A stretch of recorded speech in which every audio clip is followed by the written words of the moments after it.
Yep. All right. Well, why don't you kick us off with our number one receiver in this class? It's unanimous. Unanimous, slam dunk. Unanimous. Exactly. Anonymous. Unanimous. Jaxon Smith-Njigba. Wide receiver, Ohio State, 6 foot 5/8 inches tall, 196 pounds, 9-inch hands. Didn't run anything as far as a 40 from at the combine. He had a short shuttle of 3.93 seconds. He had a 3-cone of 6.57, which is ridiculous and unheard of. Can we just please re-emphasize on that? A 6.57. Like, if you run a 6.8 3-cone, that's really disgustingly good. Below a 7. Below a 7. And I'm like, dude, great job. Yeah, 6.99. Like, good job. Yeah, awesome stuff. And you never really even see 4.8s for the most part. Sometimes somebody will creep in there. 6.8. I'm sorry, 6.8.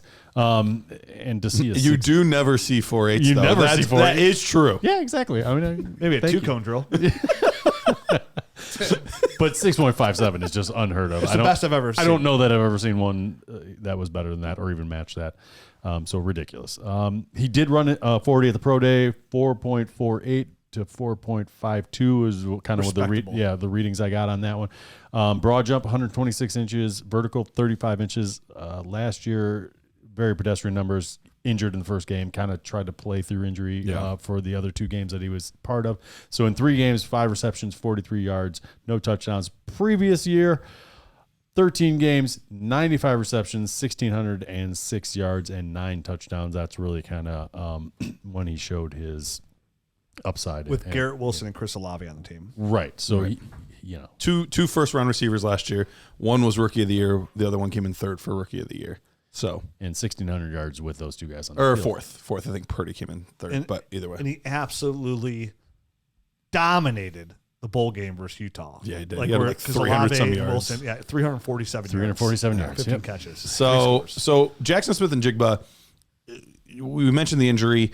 We've seen this happen a couple times with some bigger name players, whether it was by their choice to sit out or due to injuries, where their most recent season, we just don't really have anything on it, and you can kind of just Jamar Chase was like throw it out the window. Biggest notable guy, right? That was kind of like, you got to look at a full Rondell year. Moore, kind of that same way, where his most recent year he just didn't play due to injury. I think his was, and so we've had some of these guys recently, but depending on where you listen, I'm surprised, honestly, that Jaxon Smith-Njigba isn't the unanimous number one. Now, we do still have next week, and the only person that I've graded from next week's group is Jordan Addison.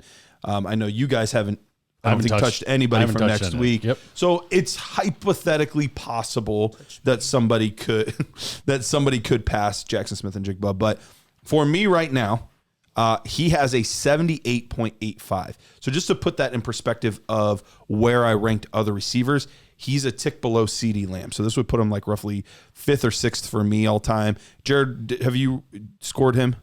Oh, I have. Where'd he end up for you? 77.8. So okay. He's up. He's going to be up there with some of the most elite wide receivers that we've graded over the past 4 seasons. He's up there. He's between Jamison Williams and Garrett Wilson for us. There you go. And combined. Rondale's up there too. There you go. So Jaxon. Worse than Garrett Wilson, huh?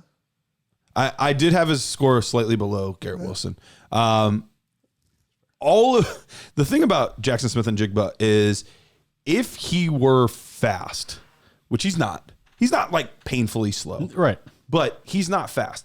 If he were fast, we would be talking about him in a similar vein as when we talked about Garrett Wilson and even more so Jamar Chase and Devontae Smith. Like, he would be in that tier if he had the speed, because for sure his movement skills are elite. His ball skills are elite. And so that's why it's puzzling to me that he is not the unanimous number one player in this class at the wide receiver position. It's for me.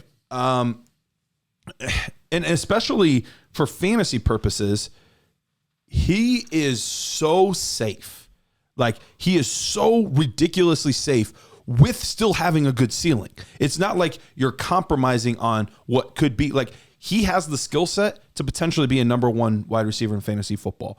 But I would be floored if he isn't at least consistently a wide receiver too. if you're willing to take Amon-Ra St. Brown in the first round of a startup, you're willing to take Jaxon Smith-Njigba in the first round of a startup. Yeah, I think I think they compare very nicely for what he could be as an NFL player, and obviously he's a significantly better prospect than Amon-Ra was coming out of USC. When I look at route running, I have a 9. I have a lot of 8.5s. Body control 9.5. Like just he can do so many things well. He's very smart. He understands man.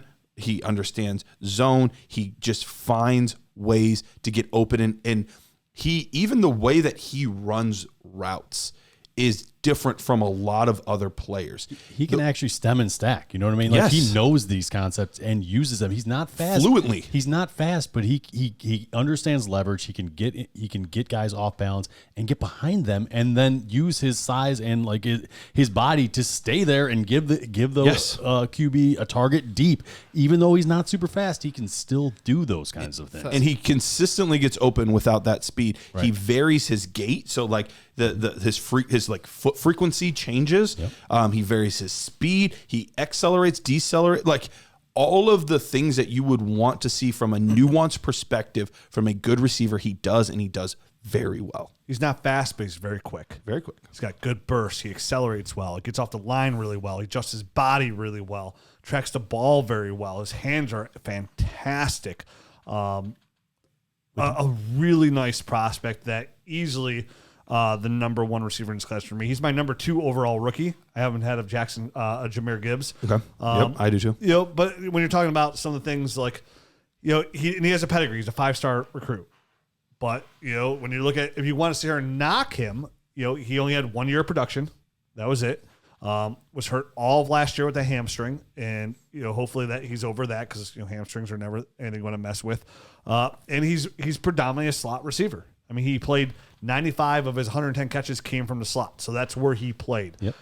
Again, you had Garrett Wilson, you had Chris Olave that year as well with him. To be fair, the way Ohio State uses their players, a lot of times their best receiver plays in the slot. Garrett Wilson did predominantly up until that season. And again, I think you nailed it on the head. Like when it comes, there's 2 really safe players in this draft. Mm-hmm. It's Bijan Robinson, Jaxon Smith-Njigba. If you have a top 2 pick, you're coming away with a dynasty asset, like pretty much 100%. Like, you know what I mean? So like, to be fair, like I thought Sammy Watkins was an extremely safe prospect, and he was my number 1 receiver in one of the deepest wide receiver classes I've ever seen in my history of doing dynasty fantasy football. Screws put in his feet. Yeah, the foot thing. To be fair, that rookie year, the foot screws did kind of killed him. So, for me, Jaxon Smith-Njigba is, I mean, there's really not much more to say. It's like that simple. Like if you like, outside of speed, he does everything really well. And that's why my comp was kind of like a Keenan Allen type, because he wins with all of his savviness and quickness. It might not be top end speed, and I think he's even probably faster than a Keenan Allen. For sure, because Keenan Allen ran a 4.7. Right. So I think he can do a little bit more than him. But I like the concept, though. Yeah, the concept is that this dude is just going to separate. He knows how to get open, and he could be a quarterback's best friend. And he could do some things after the catch, too. I think he's kind of sneaky athletic and understands, hey, this is my route. I'm gonna, these guys can't get me from there. You know what I mean? He understands all the angles and leverage and all that kind of stuff to be successful after the catch as well. So there's not a lot to dislike about him. And he, for me, is easily the number 1 wide receiver prospect in this draft. It's not even close. I'm obviously you mentioned it. I haven't graded all these other guys. It's going to be very difficult for them to get up to his. I highly doubt they will. The one thing we haven't mentioned is a note that I made is I thought he was like the best blocking wide receiver. He was a great blocking receiver. I alluded to that like in the last episode, and I forgot to mention again the stuff off the ball when it's not going his way, just blocking and just his all out route running when the play is designed to go the complete opposite end of the field or the opposite side of the field. He's still over there doing his job and running routes hard or blocking hard. It's what we love so much about Devontae Smith. Yeah. Yeah, absolutely. Like, same thing. Yeah. Devontae Smith was kind of similar in that mold. Obviously, he's way skinnier. CeeDee Lamb was kind of like that too.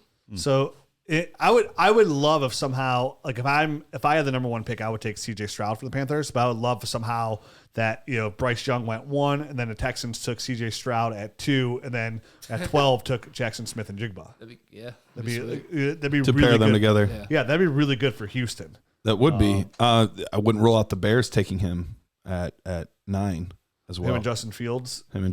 Together. Yeah, again, too. the only reason I think about that though is like they just traded like literally pick 32 for Chase Claypool. I know that doesn't matter anymore, but the GMs also want to save some face, and they obviously just traded for DJ Moore and they got Cole Kmet there. Right. So I think we'll see. I think they go offensive tackle is where I think they go there, but it's in the realm of possibility. He's a great prospect. He's easily my number 1, 2. Kind of feel the same way he's in that Dalton Cade scenario. Nobody's going to pass him up.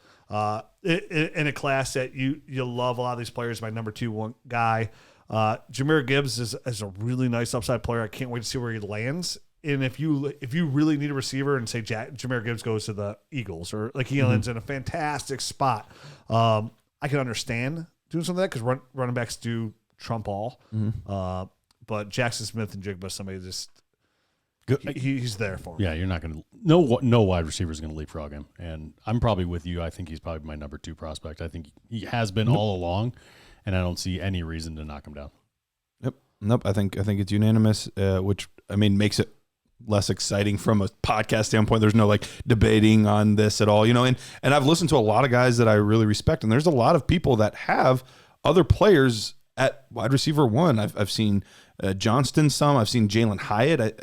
Lance Zierlein has Jalen Hyatt at 1, and he has Jaxon Smith-Njigba at like 5. Yeah, and I'm pretty high on Hyatt. I already scored him. Have you scored him? All right, Yeah, we'll see. I mean, maybe I'll change my mind. I don't know, but I've seen other guys that have Zay Flowers up there. I've seen Jordan Addison up there. So we'll see. But for me, so far, it's not particularly close.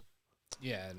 In my personal nerd score range that I have in my brain, only Jaxon Smith-Njigba is much higher than everyone else. It's just based off the visuals, based off everything I've seen. And just like Bijan Robinson born, same thing with Jaxon Smith-Njigba. I mean, like this is it for me. It's pretty clear. These other guys are going to probably be pretty good too. But who knows? Maybe I love Zay Flowers. Maybe I love Jordan Addison. Maybe I love Josh Downs. I just honestly, I think those guys are all fighting for the number 2 spot for me.